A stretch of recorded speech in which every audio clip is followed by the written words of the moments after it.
Assalamualaikum warahmatullahi wabarakatuh. Alhamdulillahirabbil alamin. Wassalatu wassalamu ala asyrafil anbiya'i wal mursalin. Sayyidina wa habibina wa syafi'ina wa qurrati ayunina wa maulana Muhammadin wa ala alihi wassahbihi ajmain. Qala Allah ta'ala fi kitabihil karim. A'udzubillahi minasyaitonir rajim. Ya ayyuhalladzina amanu kutiba alaikumus syiyam kama kutiba alal ladzina min qablikum la'allakum tattaqun.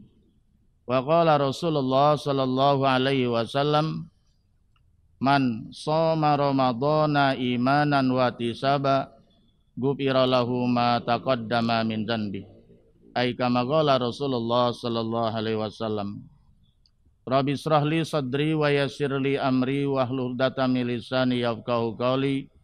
Rabbi zidni ilman nafi'a warzuqni fahman jaida fil lail wan nahar. Allahumma faqihni fid din wa 'allimni ta'wila. Amma ba'du, para pemirsa An-Nabawi TV, shaimin dan shaimat di mana saja berada rahimakumullah.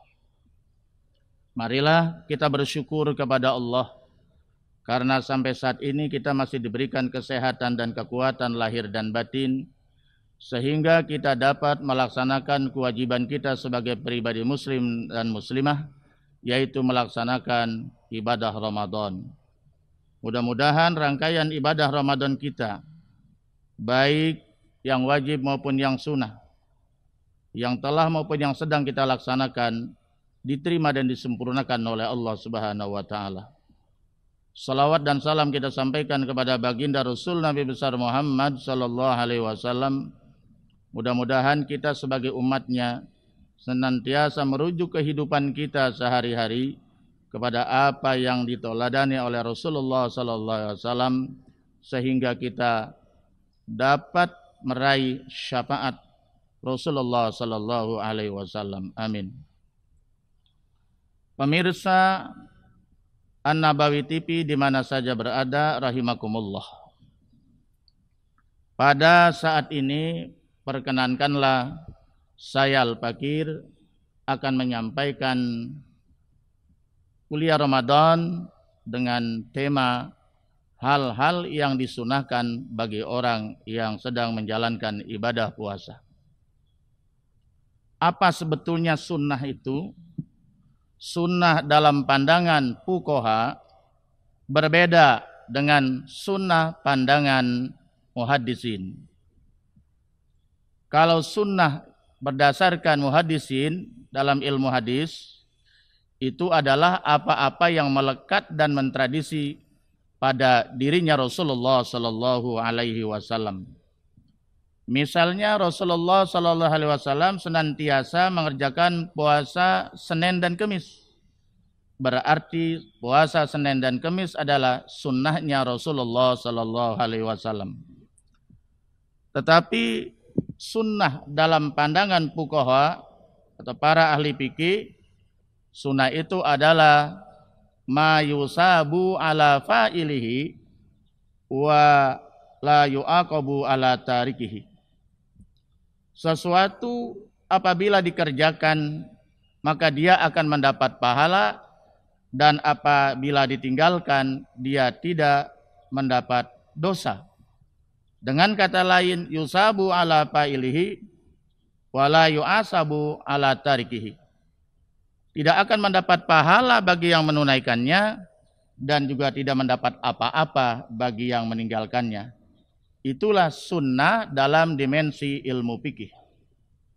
Yang saya maksud sekarang ini akan saya jelaskan adalah pengertian sunnah dalam ilmu fikih. Ibadah sunnah adalah satu hal yang sangat penting sebetulnya dalam rangka menyempurnakan ibadah-ibadah wajib kita. Bahkan dijelaskan dalam satu keterangan di dalam kitab Maraqil al-Ubudiyah. Ini merupakan syarah atau komentar dari matan kitab Hidayah al-Hidayah yang ditulis oleh Abu Hamid Al-Ghazali.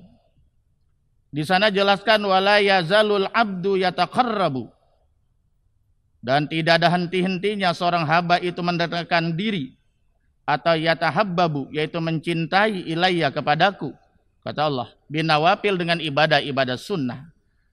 Yang dimaksud ibadah nawafil atau ibadah sunnah adalah at-tatawwu min jami'i sunufi al-ibadat, yaitu adalah ibadah sunnah dari segala bentuk-bentuk ibadah. Hatta uhibbuhu, sehingga aku mencintainya, kata Allah. Li'anna alladhi yu'addil farda, karena sesungguhnya orang yang menunaikan ibadah fardu qad yaf'alu khaufan minal uqubah, yaitu terkadang mereka mengerjakan ibadah wajib itu karena ada perasaan takut daripada siksanya Allah Subhanahu wa taala. Ada beban atau keterpaksaan. Kalau dia tidak melaksanakan ibadah wajib itu, maka dia merasa berdosa oleh Allah kepada Allah Subhanahu wa taala. Wala yu'addin nawafila, sedangkan orang yang mengerjakan ibadah-ibadah sunnah layab aluha, dia tidak akan mengerjakan ibadah-ibadah sunnah itu illa isaran lil khidmah, kecuali dia adalah mendahulukan berkhidmah kepada Allah Subhanahu wa taala. Itulah keistimewaan daripada ibadah sunnah. Dengan kata lain, bahwa orang yang mengerjakan ibadah sunnah karena didasarkan merasa khidmah atau keikhlasan kepada Allah Subhanahu wa taala. Ma'asyiral muslimin, pemirsa An-Nabawi TV rahimakumullah. Bahkan keistimewaan ibadah sunnah di bulan suci Ramadan ini dijelaskan oleh Ibnu Abbas, yaitu putra daripada Abbas yang bernama Abdullah bin Abbas. Beliau ditanya tentang masalah kemuliaan daripada bulan dari 12 bulan. Beliau mengatakan bulan yang paling mulia daripada 12 bulan dalam setahun adalah bulan suci Ramadan. Kenapa? Kata beliau, karena salah satu alasan beliau, li'anna sawaba nafli fihi kasawabil fardi. Karena bahwa pahalanya ibadah sunnah di bulan suci Ramadan itu adalah sama dengan ibadah wajib. Sedangkan ibadah wajib dilipat gandakan oleh Allah Subhanahu wa taala kan pahalanya. Ma'asyiral muslimin, pemirsa An-Nabawi rahimakumullah. Oleh karena itu, izinkanlah Al-Fakir akan menguraikan beberapa amalan-amalan sunnah yang seyogianya dikerjakan oleh orang-orang yang sedang melaksanakan ibadah puasa Ramadan. Karena ibadah sunnah ini fungsinya adalah menyempurnakan ibadah-ibadah yang wajib. Dan yang kedua, di bulan suci Ramadan ini ibadah sunnah pahalanya setara dengan ibadah wajib. Dan ini tidak pernah terjadi di bulan yang lain kecuali hanya di bulan Ramadan. Oleh karena itu marilah kita perbanyak ibadah-ibadah sunnah. Yang pertama, sunanus saum, tentang sunnah-sunnah puasa, yaitu adalah yang pertama ta'jilul fitri, menyegerakan berbuka. Setelah kita yakin betul masuk waktu maghrib. Apabila kita sudah yakin betul-betul masuk waktu maghrib, maka kita dianjurkan segera berbuka puasa, jangan ditunda-tunda. Kalau kita tunda-tunda, maka hukumnya kita tidak mendapat sunnah, pahala sunnah dari Rasulullah SAW yang telah mencontohkannya.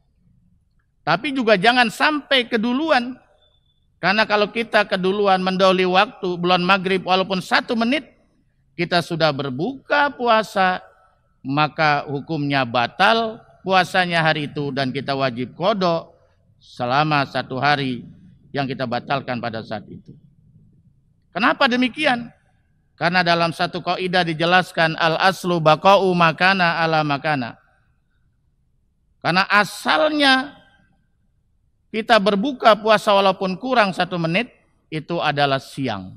Karena puasa itu adalah siang, bukan malam. Mana yang namanya siang? Min tulu'il fajri ila ghurubis syamsi.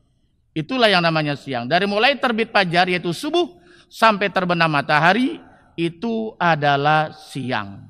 Barang siapa yang berbuka puasa walaupun 1 atau 2 menit sebelum waktu maghrib berarti dia berada di posisi siang. Artinya batal puasanya. Jadi begitu. Jadi kita dianjurkan kalau sudah yakin betul masuk waktu maghrib maka segeralah berbuka puasa. Jangan ditunda-tunda. Supaya badan kita cepat kuat dan sehat kembali dan juga tidak ketinggalan, tidak masbuk melaksanakan sholat maghrib berjamaah. Sebagaimana dijelaskan dari An-Sahil bin Sa'id bin Sa'din, qala Rasulullah sallallahu alaihi wasallam, la yazalun nasu bi khairin. Tidak henti-hentinya manusia berada dalam kebaikan atau senantiasa manusia itu berada dalam kebaikan ma ajalul fitra, apabila dia itu senantiasa menyegerakan berbuka puasa. Hadis ini diriwayatkan oleh Imam Bukhari dan Muslim. Jadi orang yang berbuka puasa dengan segera atau menyegerakan berbuka puasa sebagaimana dicontohkan oleh Rasulullah, maka pada saat itu dia berada senantiasa dalam kebaikan karena dia menyegerakan berbuka puasa. Yang kedua, sunnah daripada berbuka puasa adalah al-iftar bit-tamar wal ma', yaitu berbuka puasa dengan tamar, dengan korma dan dengan beberapa teguk air. Ini kalau kita mengikuti sunnah Rasulullah. Jadi Rasulullah itu kalau berbuka puasa senantiasa dengan korma. Kalau saya kan bukan orang Arab, korma sulit. Saya pikir korma tidak sulit di Indonesia. Apalagi bulan Ramadan, di mana saja korma ada. Kalau kita betul-betul mengikuti sunnah Rasulullah, sebaiknya walaupun hanya 3 butir, kita usahakan berbukalah dengan korma, baru dengan hal-hal yang lain. Tetapi kalau memang sulit kita memperoleh korma tersebut, maka kita bisa dengan hal-hal yang manis, misalnya dengan kolak dan sebagainya dan sebagainya. Ini adalah sunnah. Jadi kalau kita tidak mengikuti Rasulullah, kita tidak dapat pahala sunnah. Sebagaimana dijelaskan dalam hadis An Anas, qala kana Nabi sallallahu alaihi wasallam yubtiru ala rubatin. Bahwa ada Rasulullah sallallahu alaihi wasallam itu berbuka puasa itu dengan rutobat. Apa itu rutobat? Yaitu adalah kurma yang mengkel. Qabla ayusalliya, yaitu sebelum dia mengerjakan sholat maghrib. Failam takun rutobatun fa'ala tamaratin. Apabila itu korma mengkel tidak ada, bisa dengan korma yang biasa. Failam takun hasawati min ma'. Apabila enggak ada juga, yaitu dengan beberapa teguk air. Inilah saudara-saudara sekalian. Jadi Rasulullah SAW itu berbuka puasa tidak berlebih-lebihan, sangat sederhana sekali. Hanya beberapa butir korma dan beberapa teguk air. Kalau kita, Masya Allah, itu di meja berbuka puasa, apa saja ada bermacam-macam makanan. Kita makan sebanyak-banyaknya, kita minum sebanyak-banyaknya. Masya Allah, ya. Ini sehingga mengakibatkan di saat kita nanti sholat maghrib atau sholat tarawih, kita menjadi kelelahan dan tidak energik. Kenapa? Karena kita tidak mengikuti sunnah Rasulullah Sallallahu Alaihi Wasallam. Selanjutnya yang ketiga yaitu takhirus sahur. Sunnah yang ketiga bagi orang berpuasa adalah takhirus sahur, yaitu mengakhirkan makan sahur. Sebetulnya jam berapa kita idealnya makan sahur? Sebagaimana dicontohkan Rasulullah Sallallahu Alaihi Wasallam, bahwa dalam satu keterangan diperkirakan kira-kira membaca 50 ayat Al-Quran. Berapa menit? Kira-kira jam 4 lah. Jam 4 sebelum subuh atau 30 menit sebelum imsak, kita lakukanlah itu makan sahur. Kenapa? Karena ini adalah tuntunannya Nabi besar Muhammad sallallahu alaihi wasallam, sebagaimana dijelaskan an Anas qala Rasulullah sallallahu alaihi wasallam, tasaharu fa inna fi sahur barakah. Rawahu Bukhari wa Muslim. Rasulullah bersabda, bersahurlah kalian semua, karena sesungguhnya di dalam sahur itu mengandung berkah. Apa itu yang dimaksud dengan berkah? Yang pertama adalah kita telah mengikuti sunnah Rasul. Rasulullah itu sahur. Jadi kalau kita nggak sahur walaupun kita kuat, kita tidak mendapat pahala sunnah karena tidak kita mengikuti sunnahnya Rasulullah Sallallahu Alaihi Wasallam. Karena biasanya orang itu kalau bersahur males bangunnya, males makannya. Nah, ini Rasulullah senantiasa dia makan sahur. Yang kedua adalah supaya dia lebih kuat di siang harinya kalau dia makan sahur. Nah, oleh karena itulah Rasulullah SAW mencontohkan sebaiknya sahurnya itu diakhirkan. Ya, bukan nggak boleh sahur jam 2, jam 3, tapi tidak mendapat pahala sunnah. Sunnahnya itu adalah sahur diakhirkan, kira-kira 50 ayat membaca Al-Quran sebelum datangnya subuh. An Abi Dzar qala Rasulullah sallallahu alaihi wasallam, la yazalu ummati bi khairin ma akharru sahur wa ajalul fitrah. Hadis riwayat Imam Ahmad. Senantiasa umatku berada di dalam kebaikan apabila dia mengakhirkan makan sahur dan menyegerakan berbuka puasa. Inilah saudara-saudara sekalian, para pemirsa An-Nabawi TV di mana saja berada. Kemudian yang keempat yaitu it'amu ta'am ala shaim, yaitu memberi makan kepada orang yang sedang berpuasa. Man aftara shaiman, barang siapa yang memberi makan kepada orang yang berpuasa, falahu ajru shaim, maka dia akan mendapat satu pahala orang yang berpuasa itu. Walayan kusumin ajri shaim syai'un, dan dia tidak akan dikurangi pahala puasanya sedikit pun. Hadis riwayat At-Tirmizi. Jadi kalau kita memberi berbuka makan untuk berbuka puasa, satu orang saja kita akan mendapat satu pahala dari orang yang kita beri makan itu. Bagaimana kalau kita bisa memberi makan berbuka puasa 10 orang, kita akan mendapat pahala puasa 10 orang. 11 dengan pahala puasa kita, subhanallah. Sedangkan satu pahala puasa saja, kita tidak tahu berapa jumlahnya pahala puasa itu. Rasulullah SAW sendiri pun dirahasiakan berapa besar pahala puasa itu. Karena puasa adalah termasuk ibadah sirriyah, yaitu adalah ibadah yang rahasia. Karena yang tahu kita puasa atau tidak pada hari itu hanya diri kita dengan Allah Subhanahu wa taala. Oleh karena itu pun pahalanya dirahasiakan oleh Allah Subhanahu wa taala. Nabi besar Muhammad sallallahu alaihi wasallam pun tidak tahu persisnya, karena nanti pahala puasa itu akan diberikan langsung di hadapan Allah Subhanahu wa taala. Oleh karena itu, marilah yang punya kelebihan makan berbuka puasa, kita bagilah tetangga kita, saudara-saudara kita yang sedang berpuasa, kemudian tidak punya persiapan untuk berbuka puasa. Yang selanjutnya adalah kasratus shadaqah fi Ramadan, memperbanyak sedekah di bulan suci Ramadan. Sebagaimana di dalam hadis dijelaskan an Anas, dari Anas kila, ditanyakan Rasulullah SAW, ya Rasulullah, wahai Rasulullah, ayu shadaqah abdal, sedekah apa yang paling utama? Kemudian Rasulullah SAW menjawab, qala, yaitu shadaqatun fi Ramadan, sedekah di bulan suci Ramadan. Sedekah itu kapan saja bagus, di bulan apa saja pun bagus, di luar Ramadan bagus, tetapi Nabi banyak memilih bersedekah, menganjurkan di bulan suci Ramadan, karena pahalanya berlipat-lipat ganda. Sebagaimana tadi yang saya jelaskan, ibadah sunnah pahalanya setara dengan yang wajib, sedangkan ibadah wajib pahalanya dilipat gandakan oleh Allah Subhanahu wa taala di bulan suci Ramadan. Ma'asyiral muslimin, pemirsa An-Nabawi TV di mana saja berada.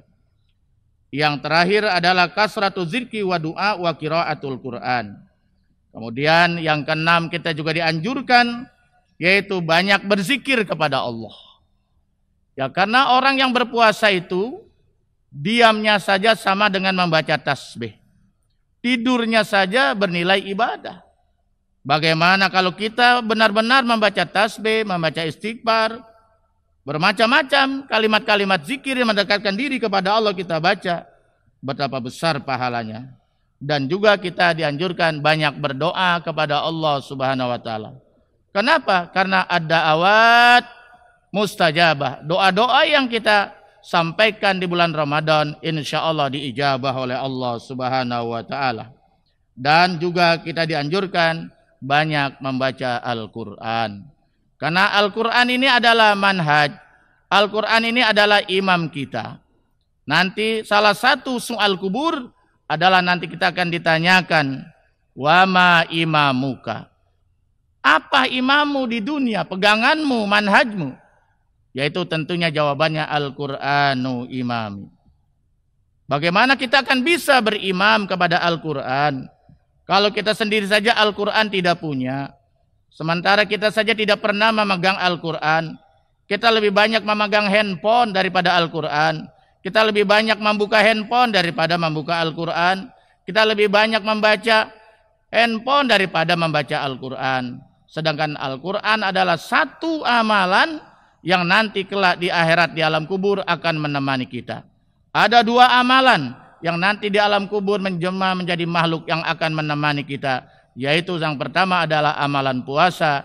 Yang kedua adalah membaca Al-Quran. Man ja'alal Qur'an amamah. Barang siapa yang menjadikan Al-Quran di depannya. Al-Quran dia baca, Al-Quran dia pahami, Al-Quran dijadikan panduan hidupnya. Maka qadahu ilal jannah. Maka Al-Quran akan menuntunnya ke surganya Allah Subhanahu wa ta'ala. Tapi sebaliknya, waman ja'alahu. Barang siapa yang menjadikannya Al-Quran wara'a zahrihi, yaitu di belakang punggungnya, Al-Quran tidak pernah dibaca, Al-Quran tidak pernah dihiraukan, diamalkan, malah Al-Quran ditinggalkan, maka Al-Quran nanti akan mengiringnya ke nerakanya Allah. Saqahu ilan nar, na'udzubillah summa na'udzubillah. Di dalam hadis yang lain dikatakan, Iqra'ul Quran, bacalah itu Al-Quran. Fa innahu ya'ti yaumal qiyamah syafi'an li ashabih. Bacalah Al-Quran, karena sungguhnya Al-Quran nanti kelak di akhirat akan datang memberikan pertolongan, pembelaan, syafaat kepada orang yang membacanya. Inilah ma'asyiral muslimin, pemirsa An-Nabawi TV di mana saja berada yang insya Allah dimuliakan oleh Allah. Mudah-mudahan beberapa hal-hal yang sunnah dilakukan bagi orang sedang berpuasa dapat kita lakukan. Karena ibadah sunnah adalah sangat penting untuk menyempurnakan ibadah-ibadah wajib kita. Dan yang kedua, ibadah sunnah adalah di bulan suci Ramadan pahalanya sama dengan ibadah-ibadah yang wajib. Subhanallah. Sangatlah rugi apabila kita tidak memperbanyak amalan-amalan sunnah di bulan suci Ramadan. Mudah-mudahan amal ibadah kita di bulan suci Ramadan, baik yang wajib maupun yang sunnah, baik yang telah maupun yang sedang kita laksanakan, diterima dan disempurnakan oleh Allah Subhanahu wa ta'ala. Selamat menunaikan dan menjalankan ibadah puasa. Mudah-mudahan amal ibadah kita diterima oleh Allah Subhanahu wa ta'ala. Sekian, wallahul muwaffiq ila aqwamit thoriq. Assalamualaikum warahmatullahi wabarakatuh.